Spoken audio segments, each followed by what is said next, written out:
చక్కగా వెనకటికమ్మ గాడి పొయ్యిలని నేలలో తవ్వి డబ్బాలతో పులుసులై కాసి ఎన్ని రకాలుగానో చేశారు. ఇప్పుడు వంటలు కూడా ఏమని అడుగుతున్నారమ్మా, గ్యాస్ పొయ్యి ఉంటేనే వంటకు వస్తామండి, లేకపోతే రావండి అని చెప్తున్నారమ్మా.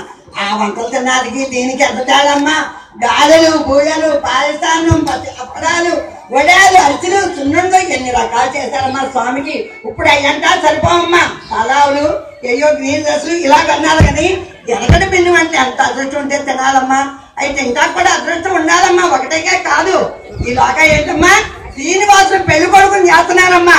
శ్రీనివాసుని పెళ్లి కుమారుని చేరిట